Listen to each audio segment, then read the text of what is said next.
Sir Maurice Oldfield. The name itself whispers of clandestine meetings, coded messages, and a world cloaked in secrecy. Oldfield was a giant of British intelligence, a master spy who navigated the treacherous currents of the Cold War with unmatched skill. His life reads like a John le Carré novel, full of intrigue, betrayal, and daring gambles. Born in 1915, Oldfield was a product of a Britain grappling with its place in a rapidly changing world.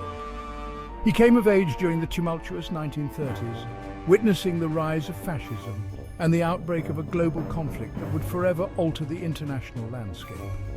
These formative experiences instilled in him a deep sense of patriotism and a belief in the importance of defending democracy against its enemies.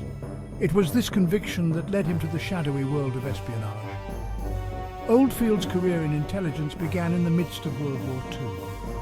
In 1947, he was recruited into MI6, the British Secret Intelligence Service, where he would spend the next 3 decades navigating the treacherous waters of Cold War espionage.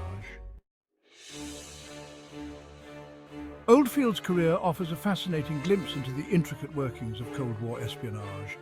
His work touched on every aspect of the clandestine struggle between East and West.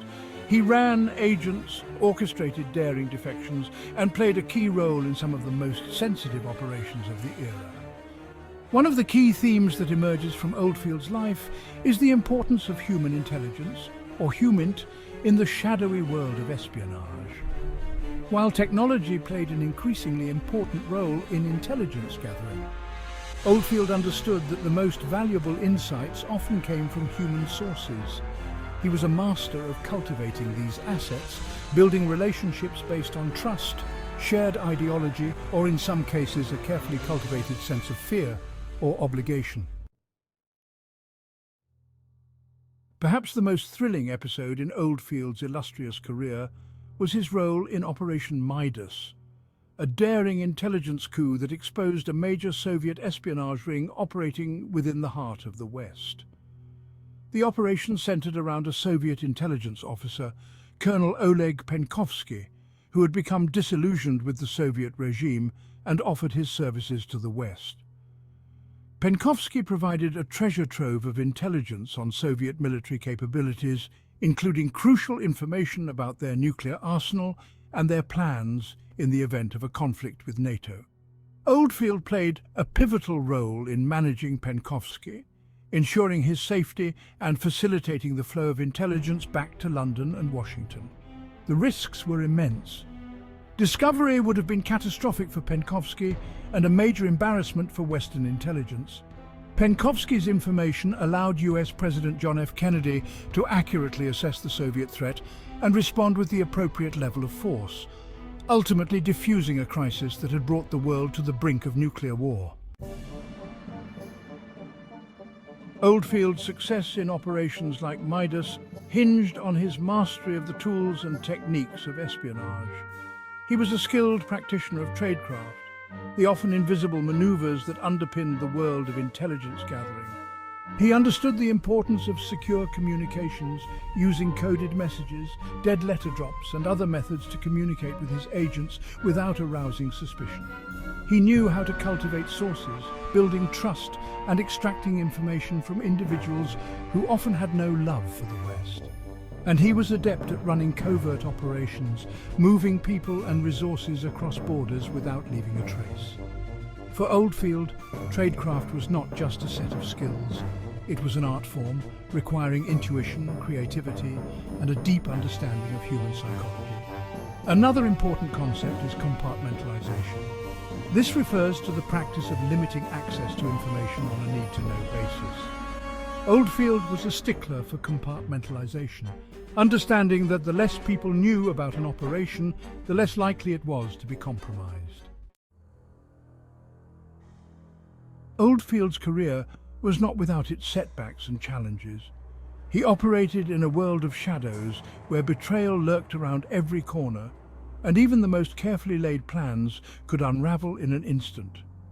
One of the most significant challenges he faced was the fallout from the Cambridge 5 spy ring, a group of highly placed British intelligence officers who had been secretly working for the Soviet Union since the 1930s. The Cambridge 5 scandal, which began to unfold in the early 1950s, sent shockwaves through the British establishment and cast a long shadow over MI6. Oldfield, though not directly implicated in the scandal, was tasked with rebuilding trust in MI6 and restoring its tarnished reputation. The Cambridge 5 affair also highlighted the psychological dimension of espionage. Oldfield understood that rebuilding MI6's reputation required more than just catching spies. It required a fundamental shift in the organization's culture, a move away from the clubby, amateurish atmosphere that had allowed the Cambridge 5 to flourish. He implemented stricter security protocols, tightened vetting procedures, and emphasized the importance of compartmentalization. He also recognized the need for greater diversity within the ranks of MI6, recruiting more women and individuals from a wider range of backgrounds. Oldfield's efforts to reform MI6 were not without their critics. Some within the intelligence community saw his reforms as an overreaction to the Cambridge 5 scandal, an unnecessary curtailing of their freedom of action. Despite these challenges, Oldfield persevered, gradually transforming MI6 into a more professional and accountable organization.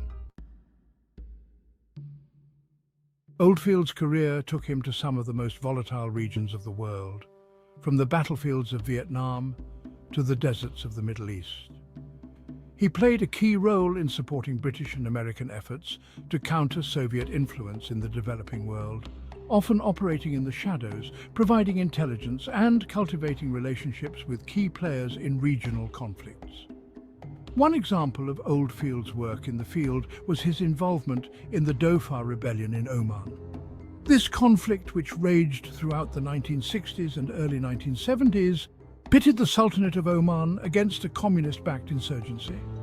Oldfield recognized the strategic importance of Oman, situated at the mouth of the Persian Gulf, and the potential for the conflict to destabilize the entire region.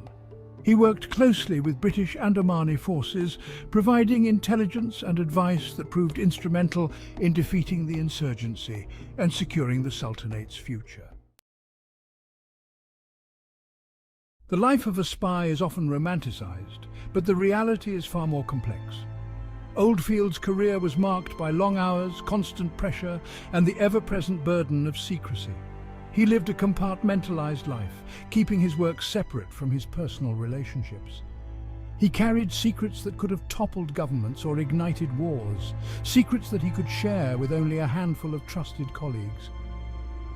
The weight of these secrets took a toll on Oldfield.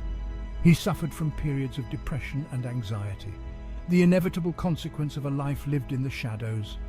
Yet, he remained committed to his work, driven by a deep sense of patriotism and a belief that he was making a difference in the world. Sir Maurice Oldfield retired from MI6 in 1978. He left behind a legacy of unparalleled service to his country, having played a pivotal role in shaping the course of the Cold War. His contributions to British intelligence were recognized with a knighthood and numerous other honors. Yet, true to his nature, he remained a figure shrouded in mystery.